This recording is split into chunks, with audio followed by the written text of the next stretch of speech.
मैं इनवाइट करूंगा दोस्तों नेक्स्ट कंपनी के लिए। किसको करेंगे इनवाइट? अशोक सोनागरा को, जो राजकोट उपलेटा के हैं दोस्तों। भाई हॉस्पिटल में जॉब करते हैं, हेल्थ केयर की उनकी मेन उनका प्रोफेशन हेल्थ केयर में हुआ, लेकिन बड़े अच्छे निवेशक है, 2 दशक से ज्यादा का अनुभव है और रिसर्च खुद करते हैं, तो उनको खुद पे भरोसा है, अच्छा रिसर्च करते हैं और हमारे साथ हर क्वार्टर बांटते हैं। तो मैं रिक्वेस्ट करूंगा अशोक भाई को कि पैसेंजर कार में क्या चल रहा है वो हम सबके साथ डिस्कस करें। ओके दोस्तों, तो आज हम बात कर लेंगे पैसेंजर व्हीकल के बारे में दोस्तों। यस दोस्तों, पैसेंजर व्हीकल में हम मारुति के 9th मंथ के रिजल्ट के बारे में बात करने वाले हैं। लेकिन इससे पहले दोस्तों हम ये जानने का प्रयत्न करेंगे कि आजकल ऑटो सेक्टर क्या कर रहा है, ऑटो सेक्टर में कौन से सेगमेंट में किस तरह का ग्रोथ आया हुआ है। तो सबसे पहले मैं शुरुआत 4 सेकंड का दोस्तों, यहाँ मेरे सामने जो ऑटो के एनुअल चार्ट दिखाई दे रहा है, देखिए दोस्तों 2015 के 14-15 के से लेके 2020 तक, ये 3-4 साल तक ऑटो में बिल्कुल ही डिमांड नहीं थी, मतलब इतनी ग्रोइंग नहीं हुई थी जितनी दूसरे सेक्टरों में थी। 2016 के बाद से जो 20 में जब कोरोना आया तब तक ये ऑटो इतना ग्रोइंग नहीं, लेकिन जब वो नहीं रहे तो देखिए दोस्तों हमने नया higher high higher low higher low, मतलब आज अभी हम हायर पे दिखे हैं। इसकी वजह क्या है? क्योंकि अभी सब पीयूष सर ने बताया कि इंफ्रा में जबरदस्त ग्रो हो रहा है। देखिए नए नए ब्रिज बन रहे हैं, नए रोड बन रहे हैं, इंफ्रास्ट्रक्चर बन रहा है। तो ये इंडियन की जो बेनिफिट है, ये पैसेंजर, यस दोस्तों, ये व्हीकल इंडस्ट्रीज की उसका बेनिफिट मिलता है। तो चलो अब हम देखते हैं कि पूरी जो ये व्हीकल इंडस्ट्रीज है, इसने पिछले साल किस तरह का ग्रोथ किया। तो यहाँ दोस्तों जो मैंने कैलेंडर किया है, यहाँ पर जो मैंने आपको डेटा देते हैं फेडा, ये फेडा की जो साइड है, यहाँ पर हर महीने की 1 तारीख को ये ऑटो इंडस्ट्रीज के नंबर ऑफ सेल्स का डेटा प्रेजेंट होते हैं, जिसके हम उसको रिसर्च करते हैं, उसको देखते हैं कि भाई किस सेगमेंट में कौन सी तरह का क्या है। तो यहाँ पर जो सबसे पहले मैंने आपके लिए जो डेटा यहाँ प्रेजेंट किया है, ये ऑटो के अलग अलग सेगमेंट का डेटा है। यहाँ पर जो अदर्स यानी कि जो इक्विपमेंट है, इसका सब डेटा है। यहाँ 3 व्हीलर में सबसे ज्यादा ग्रोथ है 59% का। इसके बाद हम पैसेंजर के अंदर तक 11% का, कॉमर्शियल के अंदर 8% का, 2 व्हीलर के अंदर 9%। यानी कि जो पूरी इंडस्ट्री है, यहाँ ट्रैक्टर का भी 7% का ग्रोथ है। तो अलग अलग जो व्हीकल के अलग अलग सेगमेंट है, उससे सबको मिला के यहाँ पर हमको पिछले कैलेंडर ईयर में 11% का ग्रोथ मिला है इस सेगमेंट के अंदर। अब हम देखेंगे दोस्तों पूरे सेगमेंट में अलग अलग इंडस्ट्रीज का मार्केट शेयर किसका सबसे ज्यादा है। तो चलो पैसेंजर व्हीकल में देखिए तो मारुति 2 सेगमेंट में काम करती है, एक पैसेंजर व्हीकल और कमर्शियल व्हीकल। सबसे पहले देखिए कि मार्केट शेयर किसका ज्यादा है। तो यहाँ पर हम देखिए दोस्तों, तो मार्केट शेयर में सबसे आगे है मारुति, जिसका 47% का मार्केट शेयर पैसेंजर व्हीकल पे। दूसरे नंबर पे आती है टाटा मोटर, जिसका मार्केट शेयर है 40% का। तीसरे नंबर पर हुंडई, जो कि यहाँ पर लिस्टेड कंपनी नहीं है, लेकिन उसका डेटा हमने यहाँ पर आपको दिखाया है। चौथे नंबर पर मार्केट शेयर के अंदर आती है महिंद्रा महिंद्रा। अब हम देखते हैं कि कॉमर्शियल व्हीकल के, कॉमर्शियल व्हीकल में अगर हम जाते हैं दोस्तों, तो यहाँ पर सबसे बड़ा जो मार्केट शेयर है टाटा मोटर का। यस दोस्तों, यहाँ पर 35% का मार्केट शेयर अकेली टाटा मोटर के। दूसरे नंबर पे है 26% एमएनएम, और तीसरे नंबर पर है अशोक लेलैंड। यहाँ पर कॉमर्शियल व्हीकल के अंदर हम देखते हैं तो मारुति का जो शेयर है मार्केट शेयर सिर्फ 5% का है। तो ये अब हम ध्यान में रखते हैं। अब हम देखिए दोस्तों, जैसे कि हमने वो पूरे अप्रैल महीने का देखा है, अब हम देखते हैं कि अब हम तो ये Q3 की बात कर रहे हैं। तो इस क्वार्टर में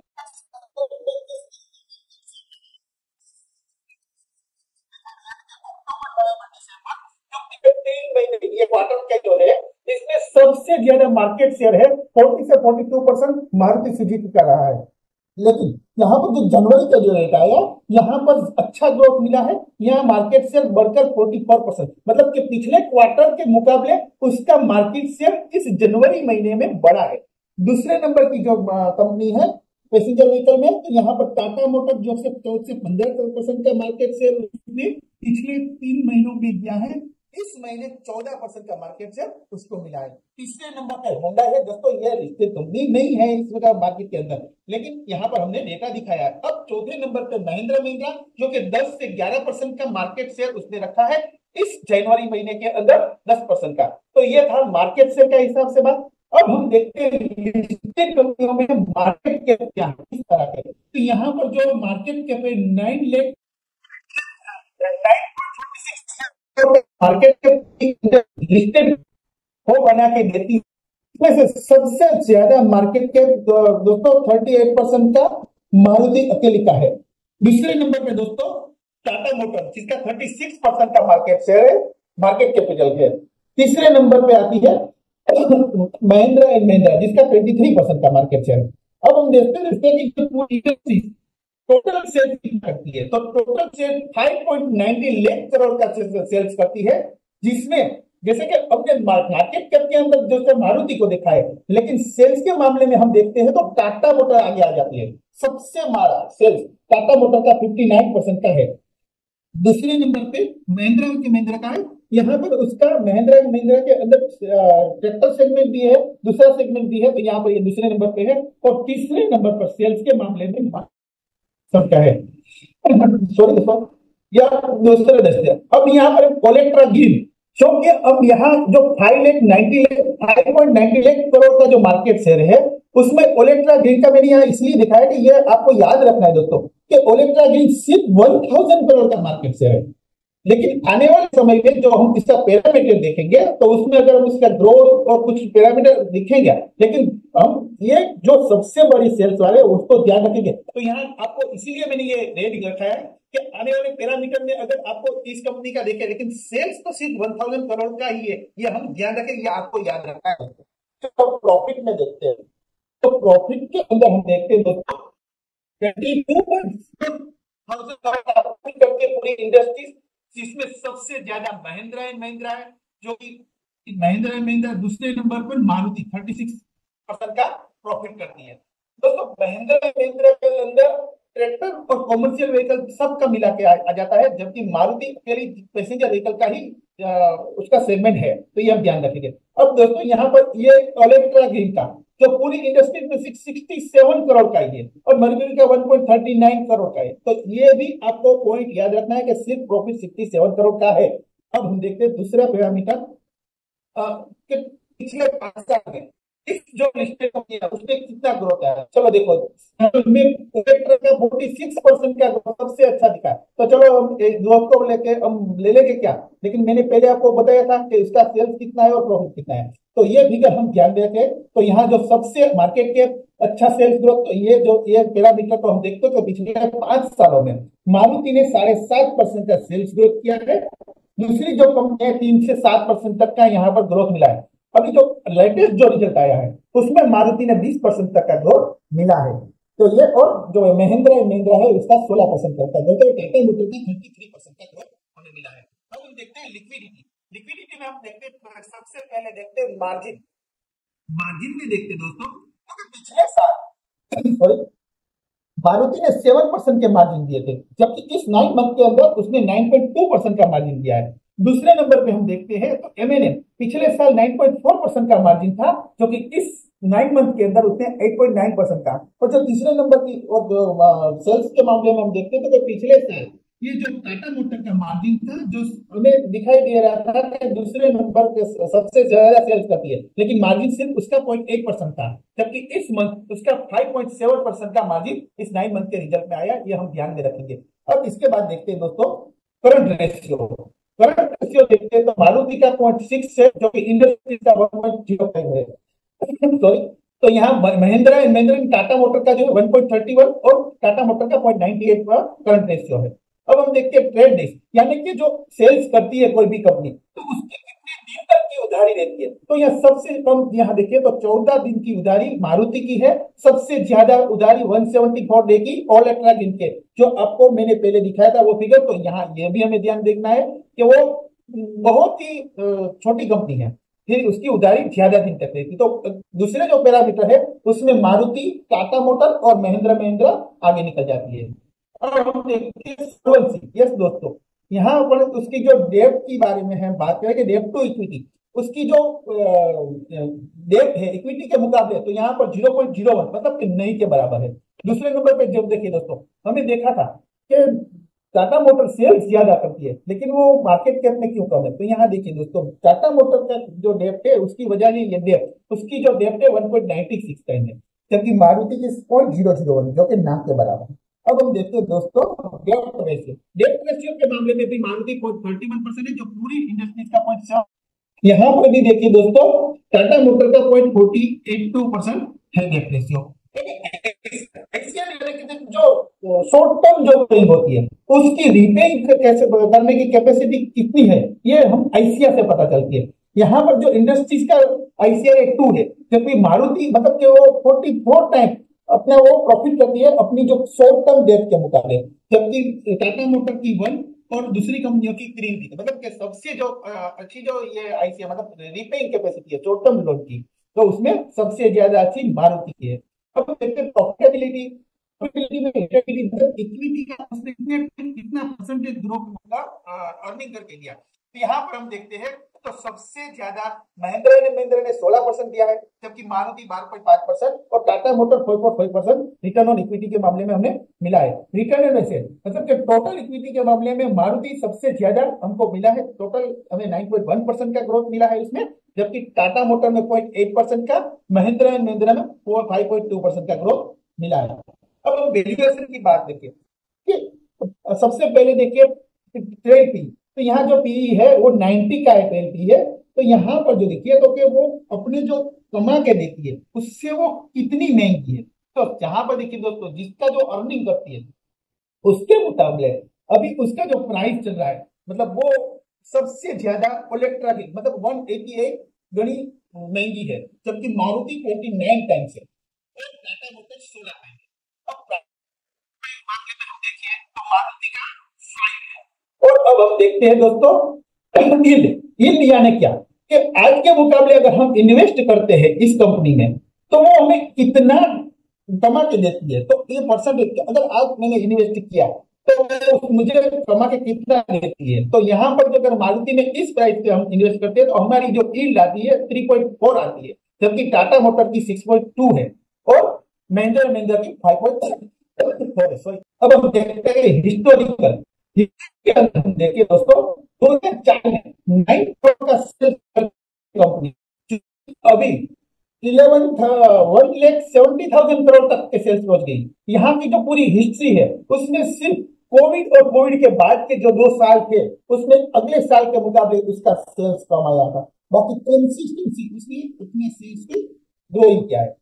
हम नीचे मैंने जो डेटा दिया है वो ईयर टू ईयर, तो उसने नंबर ऑफ व्हीकल कितने दिखाए। तो यहाँ पर भी हमें कंसिस्टेंसी मतलब 1,96 करोड़ गाड़ियां इस साल में की है लास्ट ईयर में। तो यहाँ पर भी नंबर ऑफ व्हीकल भी कंसिस्टेंसी सेल्स के मामले में भी ग्रो हो रहा है। यहाँ पर हम सेल्स के मामले में देखिए दोस्तों, किसी भी कंपनी में जो ये 4 व्हीलर की हो या व्हीकल की, तो क्या देखते हैं दोस्तों कि उसका नंबर ऑफ व्हीकल कितना बिकता है वो देखना चाहिए। क्योंकि सेल्स में क्या होता है, कभी किसी कंपनी का सेल्स अगर नंबर ऑफ व्हीकल कम आता है लेकिन सेल्स तो कंसिस्टेंसी बढ़ता है, क्या क्यों?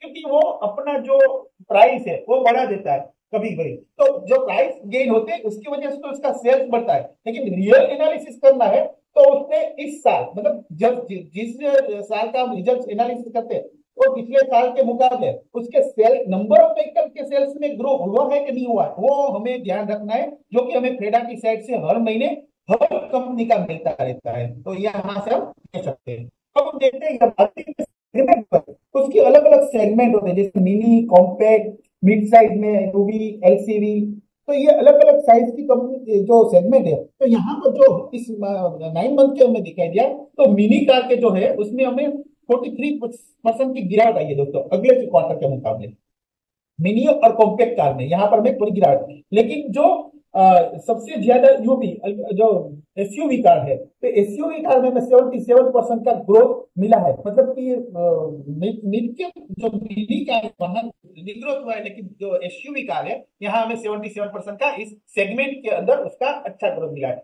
यहाँ पर अगर हम देखिए तो डोमेस्टिक के अंदर उसका 87% का शेयर है, जहां पे हमें 7% का ग्रोथ मिला है, और जो एक्सपोर्ट करती है उसमें 13% का उसका शेयर है, मार्केट शेयर है। तो यहाँ पर भी उसको 5%, मतलब कि ये मारुति ने डोमेस्टिक में 7% का और एक्सपोर्ट में 5% का ग्रोथ मिला है। तो ये उसका सेगमेंटल एनालिसिस हुआ। अब प्रॉफिट के बारे में देखिए दोस्तों, ये जो 2004 में 500 करोड़ का जो प्रॉफिट करती थी, वो आज 1200 करोड़ का प्रॉफिट करती है, जो कि इसने कभी भी इसकी जो हिस्ट्री में लॉस नहीं किया। ये इसने 5 बार अपने अगले साल के मुकाबले कम प्रॉफिट मिला है, तो कोरोना में के टाइम में भी उसने लॉस नहीं किया। देखो ये एक उसकी जो सही और अच्छी कंपनी की खासियत होती है। यहाँ मार्जिन में भी देखिए दोस्तों, उसने 6 से 7% का मार्जिन कंसिस्टेंसी रखा है। ये कोविड के टाइम में भी उसने जो थोड़ी गिरावट आई थी, लेकिन अब पिछले साल से उसने अपने अगले मार्जिन को मतलब वहां पर ले गए और 7% के पर आ गई है। तो ये एक अच्छी कंपनी और कंसिस्टेंसी कंपनी की प्रॉफिट और सेल्स की और मार्जिन की हमें यहाँ पर दिखाई दे रही है, ये हम ध्यान रखेंगे। तो इसके बाद हम देखिए हिस्टोरिकल और करंट ट्रेंड। तो सेल्स के अंदर हम देखिए तो पिछले 19 ईयर्स से 40% का सेल्स ग्रोथ मिला था, जो पिछले साल 7% का। यहाँ पर जो ये सेल्स ग्रोथ कम हुआ है पिछले 5 साल का, उसमें कोविड वाला भी पीरियड आ गया है। लेकिन लास्ट ईयर में देखो 33% का सेल्स ग्रोथ हमें मिला है, जो कि पिछले करंट जो हिस्टोरिकल जो है उसके मुकाबले लास्ट ईयर में मारुति ने सेल्स में बहुत ही अच्छा ग्रोथ दिखाया है। अब कंपेरेटिवली अब करंट ट्रेंड सिनेरियो क्या कहता है, ये हम देखते हैं। तो लास्ट ईयर में 33% का ग्रोथ मिला, लेकिन Q2 के अंदर वो ग्रोथ 22% का हो गया। H1 में 24% का हुआ, लेकिन अभी जो लास्ट अभी रिजल्ट आया है 9 मंथ में, यहाँ पर हमें 20% का ग्रोथ मिला। तो हम आने वाले जो एनुअल 24 का रिजल्ट है, हम 20% का ही ग्रोथ को अनुमान करते हैं, क्योंकि हमने देखा दोस्तों कि जो जनवरी के जो सेल्स के डेटा आए थे, तो पिछले जो तीनों क्वार्टर थे उसके मुकाबले अच्छा नंबर ऑफ सेल्स व्हीकल आया। तो अभी जो फरवरी और मार्च के डेटा जो अच्छे आएंगे, तो हम ये उम्मीद करके चलेंगे, तो पिछले एवरेज के हिसाब से हमने ये जो एक्सपेक्टेशन क्या है 20% के सेल्स का ग्रोथ का क्या है। अब देखेंगे प्रॉफिट एनालिसिस। देखिए दोस्तों, प्रॉफिट को ध्यान दें, क्योंकि प्रॉफिट तो ऊपर नीचे रहते हैं, क्योंकि रॉ मटेरियल के प्राइस, कोई भी और चीज के प्राइस, लेकिन सबसे ज्यादा वो मार्जिन को यहाँ कंसीडर करें। फिर भी हम यहाँ देखते हैं दोस्तों कि पिछले 90 ईयर्स में 15% का प्रॉफिट, और जो पिछले 5 साल के हम यहाँ देखते तो 1%, जो तो मैंने बताया दोस्तों कोविड की वजह से सेल्स में गिरावट। तो ये 4 व्हीलर की जो मतलब पैसेंजर व्हीकल पे ये सबसे ज्यादा इम्पैक्ट आया था, जो आपने डेटा में भी हिस्ट्री में भी देखा। अभी करंट ईयर का जो सिनारियो देखते हैं, लास्ट ईयर में देखिए उसने 118% का ग्रोथ सेल्स में दिखाई दिया। करंट ईयर का ट्रेंड देखते हैं तो 140% का हमें Q1 में दिखा। H1 के अंदर हमें 100% का और 9 मंथ में 71% का ग्रोथ मिला है। अब हम ये मार्जिन से कंसीडर करते हुए हम आने वाले टाइम में 58% का ग्रोथ हो सकता है, हम ऐसा अनुमान करते हैं। अब हम देखते हैं मार्जिन को।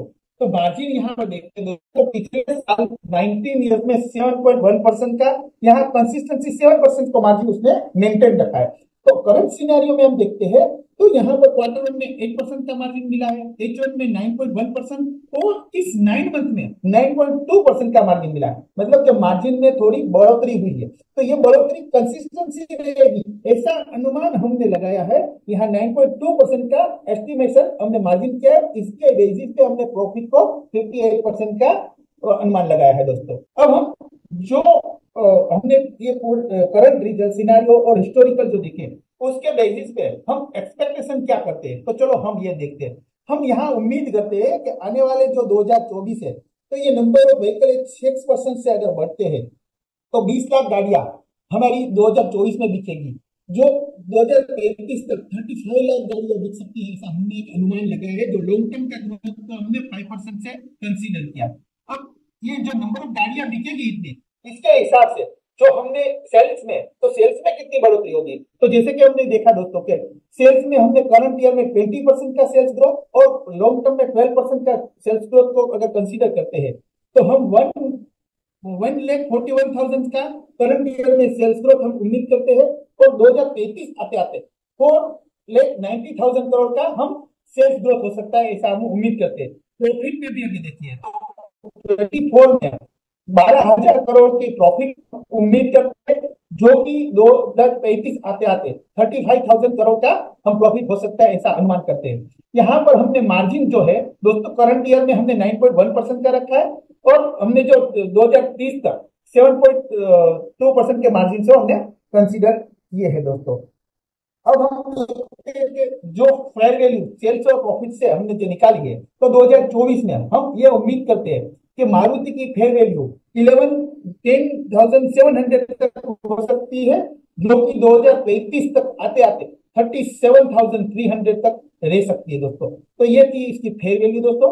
अब हम देखते हैं चार्ट पे दोस्तों, यहाँ पर आप देखते हैं तो जो लास्ट ईयर का EPS था 271 का, और ट्रेल ईपीएस अभी आया है 399 का, और फॉरवर्ड ईपीएस है 429। तो यहां पर देखिए दोस्तों कि लास्ट ईयर का जो पीई था 31, जो कि अभी अभी जो आया है, तो इसके मुकाबले ट्रेल पी अभी 26 का आया है, और फॉरवर्ड पी हमें 24 का, क्योंकि यहाँ पर हम देखें ईपीएस में हम ग्रोथ हो सकता है ऐसा अनुमान लगाया है, तो इसकी वजह से उसका पीई नीचे जा सकता है। और हम पेग रेशियो देखिए तो फॉरवर्ड पेग रेशियो हमारा 0.5 रख सकता है। अब हम चार्ट में देखिए दोस्तों, जैसे कि ये अभी उसने जो एक यहाँ पर जो क्वार्टरली चार्ट मैंने आपके सामने रखा है दोस्तों, तो इसके हिसाब से मैंने ये उम्मीद रखी है कि अगर किसी भी वजह से करेक्शन में अगर वो नीचे आता है, तो 9,700 के आसपास हम उसको बाइंग करते हैं, और आने वाले समय में देखिए वो कंसिस्टेंसी नया हाई लगा रही है मारुति, जैसे कि इसका सेल्स ग्रोथ बढ़ रहा है, मार्केट शेयर में भी सबसे ज्यादा मार्केट शेयर है। तो ये सब, और हिस्ट्री में भी हमने देखा कि कोविड के 3 साल के बाद भी उसने अपने नए हाई को नंबर ऑफ सेल्स व्हीकल में जबरदस्त ग्रोथ किया है। तो ये सब डेटा को देखते हुए हम आने वाले समय में हम 40,300 के टारगेट को हम कंसीडर करते हैं। देखिए दोस्तों, ये अच्छी कंपनी है, तो हम इस अगर इंडस्ट्रीज में इस कंपनी में हमारा पोर्टफोलियो एलोकेशन 2.25% का रहेगा, ऐसा हमने अनुमान लगाया है, और ये जो हमारा टारगेट है दोस्तों आने वाले समय में मिल सकता है। दोस्तों ये कोई एडवाइस है, कोई रिकमेंडेशन नहीं है, ये सिर्फ क्वालिटी और एक एजुकेशन पर्पज से लिए मैंने ये प्रेजेंटेशन आपके लिए किया है। आपको कैसा लगा जरूर कमेंट कीजिए और क्वेश्चन पूछिए। थैंक यू अशोक भाई, बहुत ही डेप्थ में आपने पूरा डेटा एनालिसिस किया और जो कलेक्ट किया उसके लिए बहुत बहुत शुक्रिया। मुझे उम्मीद है कि मारुति के डेटा जो इन्वेस्टर वर्ग है उनको पता चले होंगे, पैसेंजर व्हीकल के पता चलने चाहिए। मोटा मोटा इतना चीज आप लोग ध्यान में रखो दोस्तों कि अभी भारत में गाड़ियां कितनी बिकती, 40 लाख पर क्योंकि इंडिया लो पेनेट्रेटेड है कार में, अभी बहुत जगह है। 40 लाख गाड़ियां बिकती है, तो समझ लो ये दशक हम करीबन 4.5 करोड़ के करीब गाड़ियां बेचने वाले हैं। राइट और रॉन्ग? 4-4.5 करोड़ गाड़ियां बिकने वाली है इस दशक में। उसमें क्या बिकेगा दोस्तों? मैं मार्केट शेयर मारुति का है 40%। इतना क्लियर है कि ये 4.5 करोड़ में 2 करोड़ गाड़ियां मारुति की बिकने वाली है। तो अगर नेक्स्ट डिकेड में 2 करोड़ गाड़ी बिकती है मारुति की, दोस्तों इनके वैल्यूएशन किधर पहुंच सकती है? ये डेप्थ फ्री कंपनी है। इस साल बेंचमार्क 20 लाख करोड़ गाड़ियों पे मारुति पहुंच जाएगी। ये साल आप न्यूज देखोगे कि मारुति ने 20 लाख गाड़ियां बेची, तो बहुत बढ़िया मार्केट शेयर है। तो ये मैंने पॉजिटिव चीज बताई, राइट, कि चलो बढ़िया 20 लाख गाड़ी बेच रहे हैं, 40 लाख टोटल सबकी मिलकर गाड़ियां बिकती है, 4 करोड़ गाड़ियां वाली है, तो 2 करोड़ मारुति बेचेगी, राइट। धीमे धीमे पेनेट्रेट क्या होने वाला है? ईवी। आने वाले समय में ईवी बढ़ेगा। मारुति किसमें अच्छा करती है? सस्ती गाड़ियों में वो अच्छा करते हैं, लो बजट कार मारुति को कहते हैं। अगर आप लोगों का ध्यान गया तो अशोक भाई ने जो डेटा समझाया उसमें उन्होंने बताया कि सस्ती गाड़ियों की बिक्री 40% से घटी है। Am I right, अशोक भाई? yes, ये ट्रिगर होना चाहिए कि यार मारुति की जो खूबी है वो तो कम बिकने लगी, तो ये तो अपने लिए डेंजरस साइन है। वो गलत नहीं बोल रहा हूं, सही बोल रहा हूं कि नहीं? इनकी जो खूबी है सस्ती बजट गाड़ियां, किसी की भी लाइफ में पहली गाड़ी, अभी तो चलो पहली गाड़ी अभी लग्जरी गाड़ी होती है, पर पहले तो ये था पहली गाड़ी मारुति, राइट। तो मारुति की जो खूबी है वो कम बिक रही है क्योंकि इंडिया कमा रहा है। कल ही डेटा आए कंजप्शन के, शायद आप लोगों ने देखे हो, 2.5 गुना से इंडिया का कंजप्शन बढ़ा है इस दशक में। मतलब लोग पैसा खर्च रहे हैं। रूरल का कंजप्शन, मारुति को रूरल की गाड़ी बोलते हैं, 3 गुना बढ़ा है। तो में भी पैसा आया है, तो सब कहां जाएंगे? एसयूवी, बड़ी गाड़ियां। दोस्तों एक बड़ा नेगेटिव पॉइंट था कि कम बिकेगी छोटी गाड़ियां, तो मारुति का क्या होगा? दोस्तों बड़ी गाड़ियों में राजा कौन है? एसयूवी किसकी बिकती है? नंबर 1 टाटा मोटर, 18% का मार्केट शेयर टाटा मोटर का एसयूवी में। फिर महिंद्रा एंड महिंद्रा सिमिलर 16% का मार्केट शेयर। तो मारुति का वैसे बड़ा मार्केट शेयर है पर में नहीं था। पर ये साल आप लोगों को ध्यान देना चाहिए दोस्तों कि मारुति सफल हुआ है यूवी बेचने में। नीचे दिख रहा है आपको 77%, can you see 77% growth UV में आया है। तो टोटल गाड़ियां भले 40% कम बिकी सस्ती, पर इनकी बड़ी गाड़ियां बिकी है। और आपके लिए एकदम ट्रिगर करने वाली चीज कि टाटा मोटर नंबर 1 था, महिंद्रा एंड महिंद्रा नंबर 2 था, मारुति का कोई गिनती नहीं थी यूवी में। ये 9 मंथ में मारुति सबसे बड़ा राजा उभर के बाहर आया है बड़ी गाड़ियों, 23% के मार्केट के साथ। यस, 23% का मार्केट शेयर इन एसयूवी। तो बहुत बढ़िया ये लोग वहां पे भी कर रहे, पर इनका ध्यान किधर है? इनका ध्यान दोस्तों चौतरफा भारत में है। 2 करोड़ गाड़ियां बेचनी है 10 साल में। बिकेगा क्या? पेट्रोल अकेला नहीं दोस्तों, अब क्या बिकेगा आने वाले टाइम में? ईवी भी बिकेगी, राइट। इनका नेक्स्ट ईयर ईवी आ रहा है, राइट। और ईवी कौन सा? हाइब्रिड। साथ में सीएनजी में ये लोग राजा है, 70% मार्केट शेयर ये लोगों का सीएनजी है। और इंडिया में सीएनजी उपलब्ध है, तो इंडिया में सीएनजी का भी एक मार्केट बढ़ा है। आप रिक्शा में देखो सीएनजी, राइट, गाड़ियों में भी सीएनजी की बिक्री बढ़ेगी। So Maruti is going to do well. तो इनको चैलेंजेस किधर होंगे? देखो, एक चैलेंज मैंने बताया, सस्ती गाड़ियों में ये लोग राजा थे, वो कम हो गए, तो चैलेंजेस आए, पर इन्होंने चैलेंज को लिया और एसयूवी गाड़ियां बेच के बताई। दूसरा एक चैलेंज बहुत लोगों की इनकम बढ़ रही है। कौन सा? लोगों की इनकम बढ़ रही है, बराबर है। अभी प्रीमियम सेगमेंट में जा रहे लोग, ब्रांड में जा रहे सर, राइट। पर मेरे को बहुत से लोगों की बातें आई अशोक भाई की हुंडई अपना आईपीओ लेके आ रही है, तो हुंडई का आईपीओ आएगा तो मारुति का क्या होगा? दोस्तों बताओ मेरे को, नंबर 1 कौन है इंडिया में? हुंडई है कि मारुति है? मारुति है। हुंडई की कोई गिनती नहीं है दोस्तों, वो बहुत दूर है दूसरे नंबर पे। तो ऐसा नहीं है कि हुंडई के आने से मारुति को टक्कर लगने वाली है। हुंडई का धंधा मारुति से बड़ा कम है। हाँ, हुंडई क्वालिटी में अव्वल होगी मारुति जैसी। मारुति भी डेप फ्री है, हुंडई भी डेप फ्री होगी, क्योंकि वो मल्टीनेशनल कंपनीज है। देखो, दिल से क्या पसंद है? टाटा मोटर, महिंद्रा एंड महिंद्रा अपनी इंडियन कंपनी है, ये आगे बढ़ेगी, हमको बहुत खुशी होगी, राइट। टाटा मोटर पे डेप्थ है। एक और बढ़िया खुशी आ रही है कि टाटा मोटर ईवी का आईपीओ लेके आ रहा है। बढ़िया काम हो जाएगा अगर ईवी का आईपीओ लेके आएंगे और वहां पे डेप्थ कंफर्टेबल होगी, जरूर निवेश करेंगे दोस्तों, क्योंकि ईवी में राजा कौन है? Tata Motor. Whole Tata Motor डेप्थ बर्डन वाला है। पर देखो, अभी ऑटो का अच्छा समय है तो सब दौड़ रहा है। टाटा मोटर दौड़ेगा ना, महिंद्रा एंड महिंद्रा दौड़ेगा, मारुति दौड़ेगा। हमें सस्टेनेबल दौड़ चाहिए, कंसिस्टेंसी चाहिए, राइट। वो चाहिए तो क्वालिटी में जाना पड़ेगा, right. So yes, Maruti is good, Mahindra and Mahindra is also good, right ना। ट्रैक्टर के ये लोग राजा है और ये होल्डिंग कंपनी है। महिंद्रा हॉलीडेज इनकी होल्डिंग हुई, टेक महिंद्रा इनकी होल्डिंग हुई, ऐसी कई होल्डिंग कंपनी से महिंद्रा एंड महिंद्रा बना है। तो मैसेज में विनय भाई ने पूछा है तो मैं बता दूं, yes it is indeed a good company, Mahindra and Mahindra also. पर देखो डेप्थ है, राइट। मारुति प्रायोरिटी होनी चाहिए इस केस में। ऑलराइट फ्रेंड्स, सो मुझे उम्मीद है यहाँ पर जो हमारे किसी ने डेटा दिया है, ये डेटा दिया है हुंडई का भी, ये लिस्टेड नहीं है। अगर आईपीओ आता है तो देखो उसका मार्केट सिर्फ 40% ही है, तो मारुति को कोई चिंता करने की बात नहीं है। इसीलिए मैंने डेटा भी दिया है कि भाई देखो, मारुति अभी भी 47% आईपीओ आने से क्या मार्केट से थोड़ा बढ़ने वाला है, तो मार्केट तो नहीं है। तो इसीलिए मारुति का इन्वेस्टर को कोई चिंता करने की जरूरत नहीं है। बराबर है, right. So I hope all ideas are clear. और